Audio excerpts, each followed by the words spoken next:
हिंदी के साथ बदलते भारत की शान।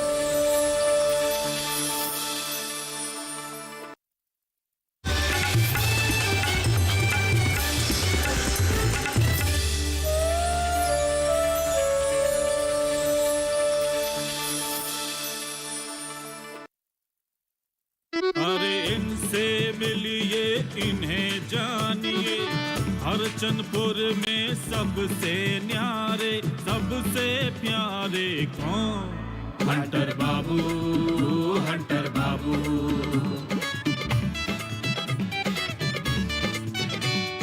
मुझे इनकी धड़कदार गोली वाणी है, असरदार लड़ना भिड़ना आदत इनकी, रगड़ मिटाना चाहत इनकी, अपने पे रखते काबू।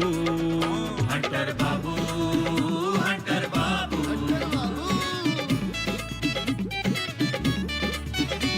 और करके आए थानेदारी, अब तो केवल खेती बाड़ी। जय जवान की, जय किसान की, अजब गजब का इनका जादू, लगे ठहाके खुल के हंसते।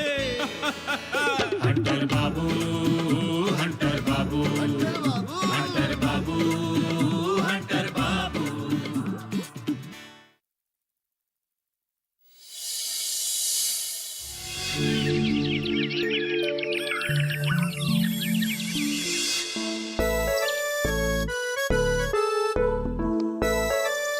तो ताता कब आएंगे? आ जाएंगे। अच्छा, जल्दी आते तो ठीक था। तो जैसा पर क्यों हो रहे हो?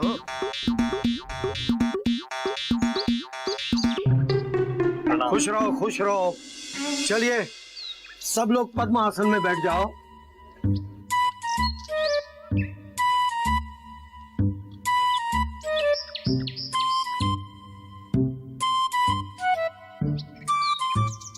अरे सैलेंसर, हम तुम्हें यहाँ पे भोज खाने के लिए नहीं बुलाए हैं जो पालथी मार के बैठ गए हो। यहाँ व्यायाम करने के लिए बुलाया है। समझे? तब तो अपने घर से लोटा भी ले आते पानी पीने के लिए। ये चाय की दुकान नहीं है कि जैसे मन हुआ तैसे बैठ गए। थोड़ा ठीक से बैठो। अरे वहाँ तो टेबुल और तुलसी होता है। अरे बेटा, हम जो प्राणायाम सिखाने वाले हैं वो कुर्सी पर बैठ के भी किया जा सकता है, लेकिन कुर्सी उन लोगों के लिए है जिनके पाँव में, घुटने में या कमर में दर्द हो, तकलीफ हो, या जो बहुत बूढ़े हो। हंटर चाचा, दर्द की बात मत करिए, बहाने बनाने में तो ये माहिर है सैलेंसर। चाचा ये हंसी मजाक तो ऐसे ही चलता रहेगा, आप तो प्राणायाम कराइए। अरे बेटा, अगर ये हंसी मजाक ना हो तो जीवन किस काम का। अरे शहरों में तो हंसी मजाक और खुशी तो गायब ही हो गई है। ये तो हम हैं जो इन्हीं छोटी छोटी बातों में हंस लेते हैं, खुश हो जाते हैं। यही हमारा जीवन है। नहीं तो लोग कितना खर्चा करके लाफिंग क्लब में जाते हैं। बेटा, ये एक तरह का प्राणायाम और मानसिक व्यायाम भी है। अगर ये व्यायाम है तो रंगीली की दुकान तो व्यायामशाला है। व्यायामशाला है तो वहाँ तुम दिन लाता है, दोनों लाते हो। तुम तो आते हो। क्यों तुम नहीं जाते सिलेंडर भाई? थलन नाम है, थलन। अरे ठीक है गुरुजी, क्या मार रहे तेरा? अरे तुम इसे सिलेंडर क्यों बोलते हो? ये सिलेंडर लग रहा है काका। इसी हंसी खुशी से हम लोग प्राणायाम की यात्रा शुरू करते हैं। प्राणायाम यानी कपालभाति को संजीवनी बूटी कहा गया है। ये हर तकलीफ का इलाज है, जैसे ब्लड प्रेशर, शुगर। ये बड़ी तेजी से की जाने वाली क्रिया है जिसे कपालभाति कहते हैं। सांस को एकदम अंदर लेके उसको धक्के से बाहर निकाला जाता है। धक्के से बाहर निकालिए? वो कैसे चाचा? जैसे सांस लेते हैं और उसके बाद ऐसे छोड़ते हैं। आप में से कितने लोगों ने लोहार की धौंकनी देखी है? अरे वाह, सबने देखी। तो उस धौंकनी की तरह, यानी उस धौंकनी को अपने अंदर ले जाओ और फिर उसको सांस बाहर निकालो। बनता था उतना बड़ा धोतनी तो अपने अंदर से चले जा सकता था। अरे धोकनी को अपने अंदर नहीं लेना है, उसकी तरह सांस अंदर और बाहर छोड़नी है साइलेंसर।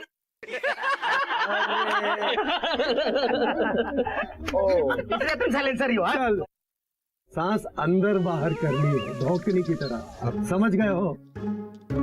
अब ध्यान से समझो, सुनो और सीखो। कपाल भाती करोगे तो दिमाग खुल जाएगा। इसके फायदे गिनने लगोगे तो उंगलियां कम पड़ जाएंगी।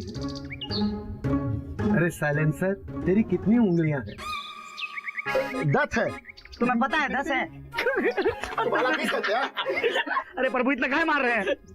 पूछे तो रहे थे। अच्छा खा रहे तो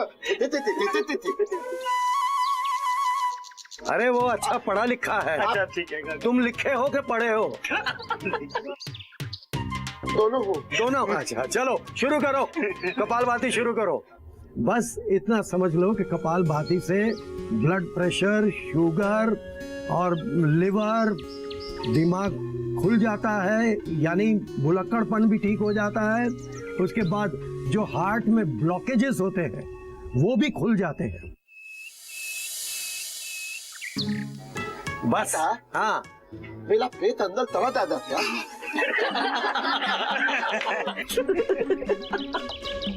बेटा अगर तुम रोज 5-10 मिनट के लिए कपाल भाती करोगे तो धीरे धीरे तुम्हारा पेट अंदर जाना शुरू हो जाएगा। हाँ तो चले दे। लेकिन उसके लिए एक संयम और एक नियम का पालन करना पड़ेगा। वो ये है कि जब खाना सामने आए तो उसको इतना नहीं खाना है कि पेट यहाँ आ जाए। ठीक है, तो शुरू करो कपाल भाती। और अब धक्के से बाहर निकालेंगे सांस को।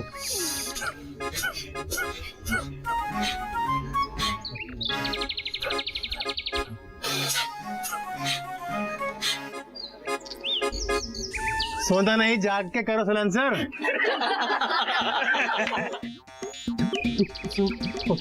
शुरू करो। हाँ सांस लो और छोड़ो।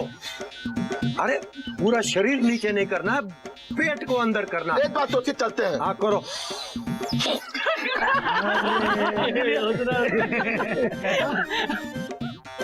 हम धीरे धीरे ठीक डाल देता था। हाँ बेटा, तू रोज 5-10 मिनट करेगा ना तो तेरा पेट भी कम हो जाएगा। हाँ ठीक। और दिमाग पूरा खुल जाएगा बेटा। हाँ ठीक है ना? हाँ चलें दे। हाँ करो, चलो एक बार और ट्राई करते हैं। हाँ हाँ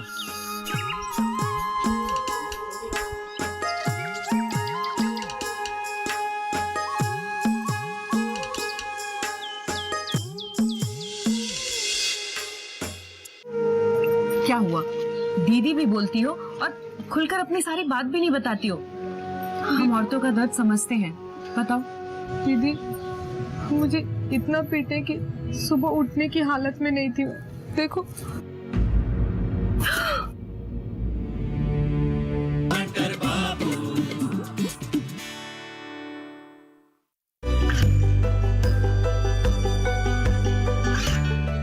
गांवों और पिछड़े क्षेत्रों में सरकारी योजनाओं की जानकारी पहुंचा। देश में कौशल और क्षमता विकास कर ग्रामीणों को सामाजिक बदलाव और विकास से जोड़ने की दूरदर्शन किसान की पहल चौपाल चर्चा देखें सोमवार से शुक्रवार सुबह 9 बजे।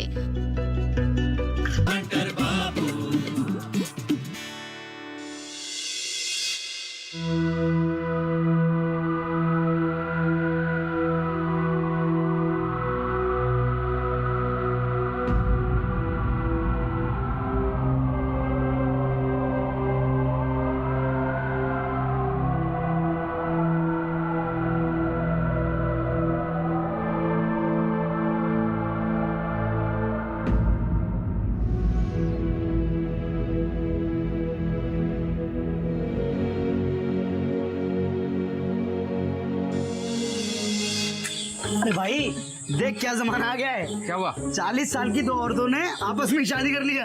अरे बाप रे। अरे जल्दी चाय पिलाओ रंगीली भौजी। सुबह सुबह हंटर चाचा ने प्राणायाम करा दिया तो भूख बहुत लग रही मुझे। और हाँ भौजी, जरा चाय के साथ बिस्किट भी दे देना। और मुझे भी। अरे बाबा ला रहे हैं, रुको।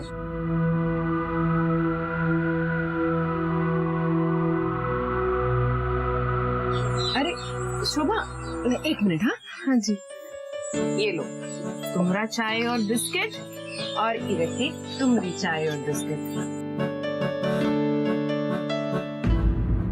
शोभा, क्या हुआ? बैठो। अरे क्या? आओ बैठो बैठो बैठो। क्या हुआ शोभा? ये तुम्हारे पैर में क्या हुआ?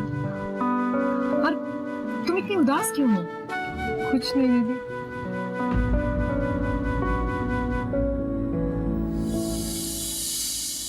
बस अब अपने मर्द से बहुत परेशान हो गए।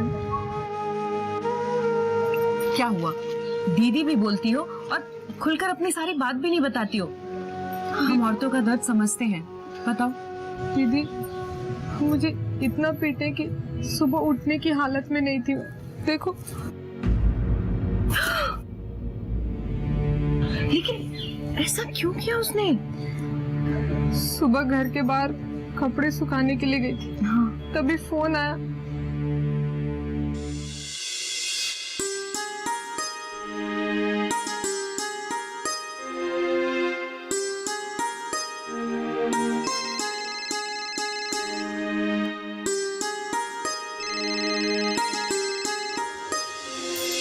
हेलो, हाँ जी, कौन बोल रहे हैं?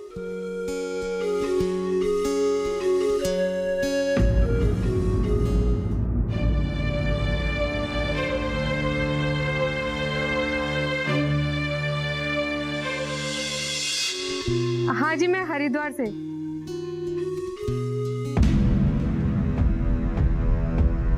लेकिन अब मैं गाजियाबाद में रहती हूँ।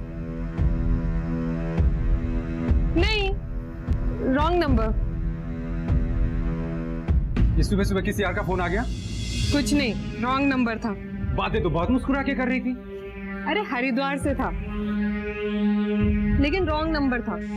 इतनी सुबह सुबह कौन रॉन्ग नंबर से फोन करता है? मुझे क्या पता? तुम्हें सब पता है। उससे छुपाने की कोशिश मत करो। मुझे देखते ही यार का फोन रॉन्ग नंबर हो गया। सच सच बता दो, नहीं तो मुझसे बुरा कोई नहीं होगा। सुबह सुबह भगवान का नाम ले लो। ये क्या रॉन्ग नंबर लेकर बैठ गए हो?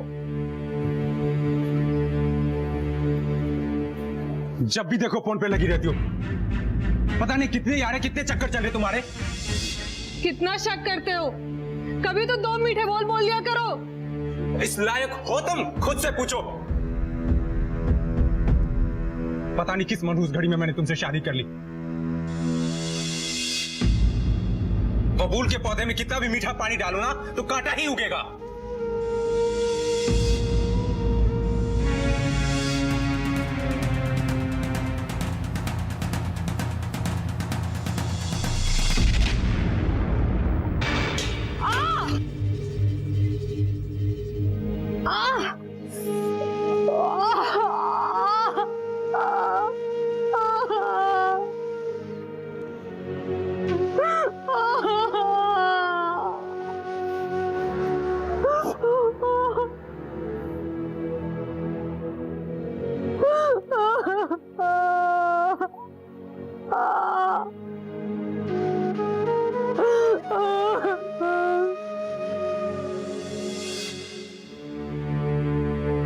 बस फोन में बात करते देख तीरथ को गुस्सा आ गया।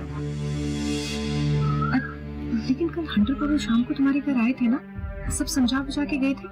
तभी तो रात में इतनी तकलीफ दी है। मुझे लगता है कि मैंने शिकायत की है, क्योंकि मैं तो मिली ही उनसे पहली बार थी। कोई बात नहीं शोभा, कोई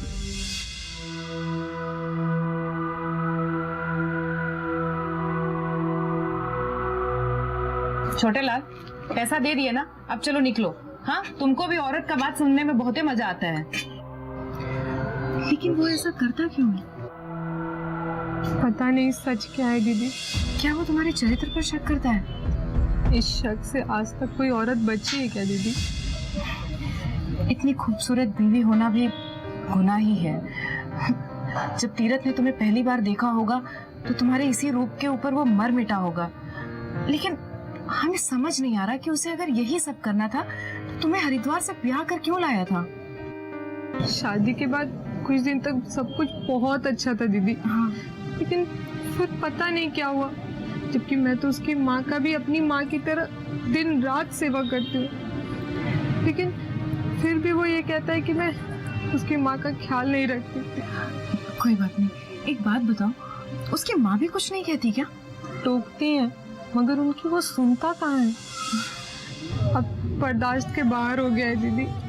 दीदी मेरी मदद करो। हाँ शोभा, शोभा तुम चिंता मत करो, हम तुम्हारी मदद जरूर करेंगे, घबराओ मत।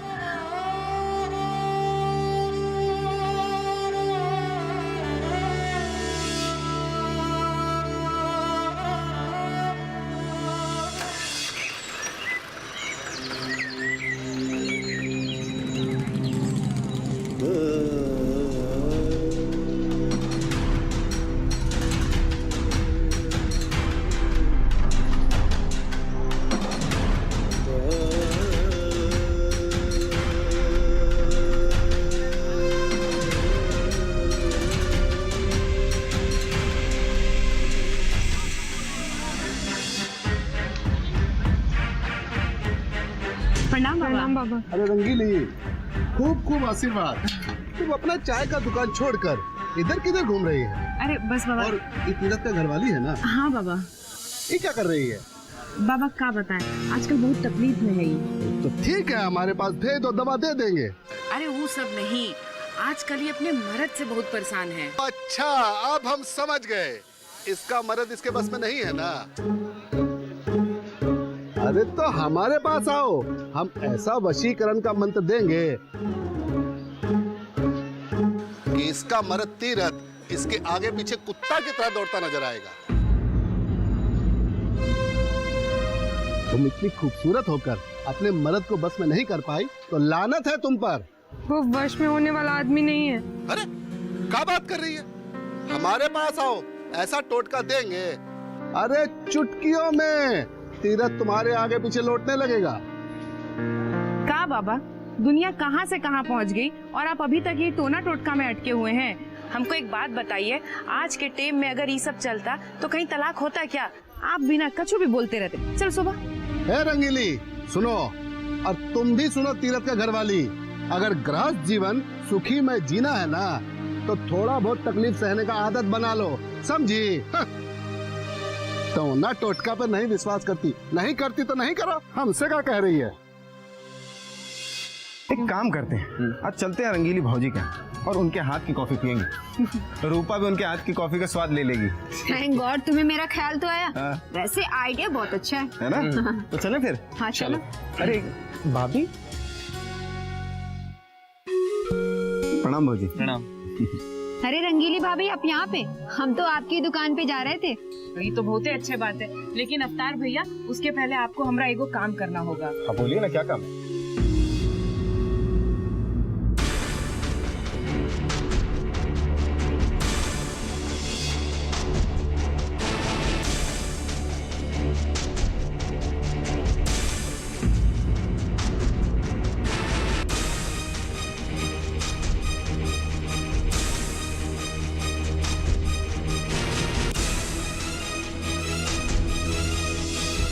आप चिंता मत करिए, हम तीरथ को बुलाने की कोशिश करते हैं। लेकिन तीरथ तुम्हारे कहने से आ जाएगा कैसे? अरे तीरथ जिस ठेकेदार के यहाँ काम करता है ना, उसका अकाउंट हमारे बैंक में है, तो तीरथ ही सारे काम करवाने आता है, ठीक है? लेकिन वो नहीं आएगा, उसे पता है कि मैं हंटर बाबू के यहाँ आई हूँ। अरे ऐसे कैसे नहीं आएगा? नहीं आएगा तो ठेकेदार को फोन मिलाएंगे, भागता हुआ आएगा। हाँ। वैसे हमारे कॉल से भी आ ही जाएगा, ठीक है? ठीक है रंगीली भौजी, तुम चलो, हम लोग वहीं आते हैं। और हाँ, तीरथ को भी वहीं बुला लेंगे। लेकिन वो फोन क्यों नहीं उठा रहा है? हमने कहा था ना वो नहीं आएगा, उसको पता है कि मैं इसी गांव में हूँ। हाँ हेलो,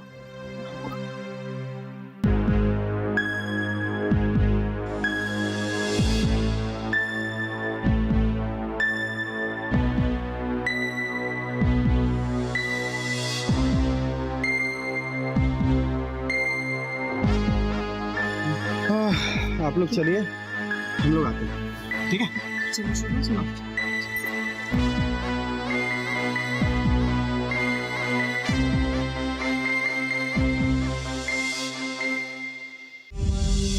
तीरथ, नाम तो बड़ा पवित्र है, तो जल्लाद जैसा क्यों कर रहे हो? अपनी हद से बाहर जा रही है औरत, झूठ पे झूठ बोलने जा रही है।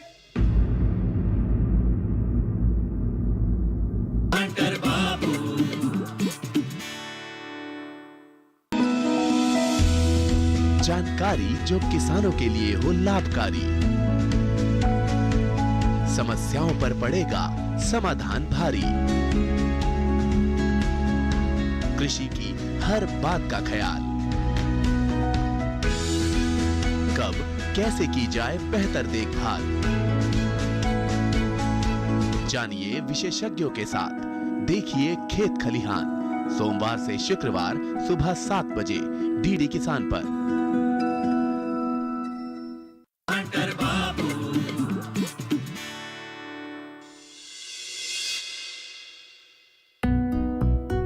तीरथ से बात हो गई है, आता ही होगा वो।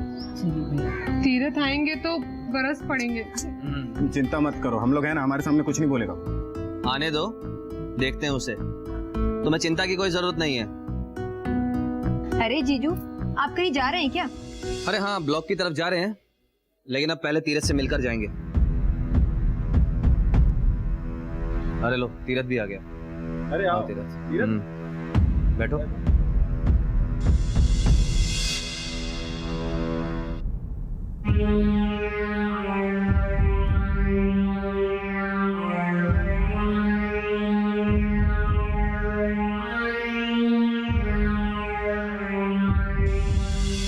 तीरथ, नाम तो बड़ा पवित्र है,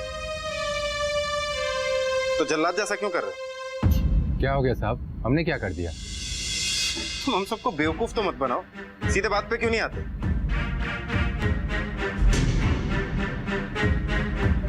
अपनी बीवी के साथ इतना खराब व्यवहार क्यों कर रहे हो? अच्छा लगता है क्या? तो क्या करे? इसकी पूजा करे? इतना तंग करती ये तो नहीं बताई होगी।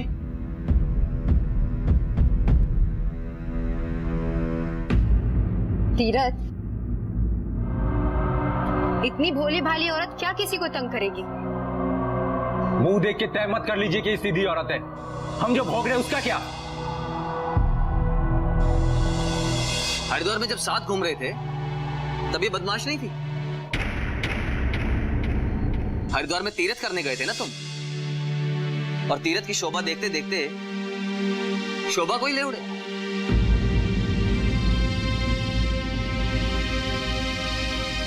उत्तराखंड से चुपचाप जाकर तुम गाजियाबाद में बैठ गए, तब तुम्हें नहीं दिखा कि ये बदमाश है? अचानक से ये तुम्हें तंग करने लग गई।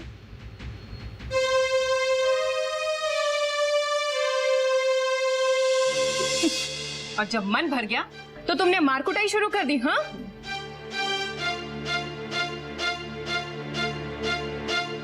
जितना ये कह रही है वो सब सच नहीं है। हाँ, 1-2 बार मार कुटाई किए हैं, लेकिन इसी के कारण। बाकी सारी बातें झूठ है।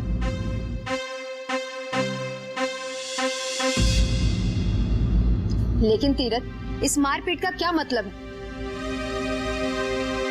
तुम इसे भगाना चाहते हो, जिसे तुम बहला फुसलाकर यहाँ लेकर आए, आज तुम उसे सड़क पे छोड़ना चाहते हो। हम इसे भगा कर नहीं लाए, ये खुद भाग के आई है मेरे पास।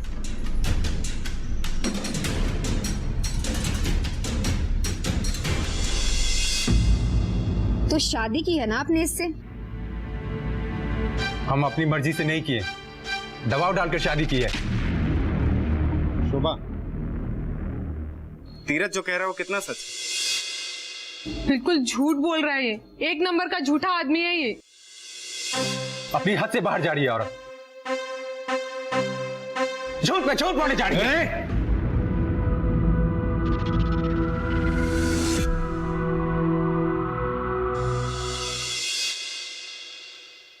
मैडम, हम सब ने तो सोच कर रखा है, चाहे जितना भी पढ़ लें, अपना गांव और खेत खलिहान नहीं छोड़ेंगे।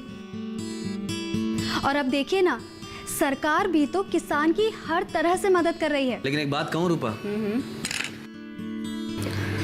अपनी सपनों की उड़ान पर कभी बंदिशें मत लगने देना। मैं ना अपने सपनों पे बंदिश नहीं लगाऊंगी और ना ही किसी को लगाने दूंगी।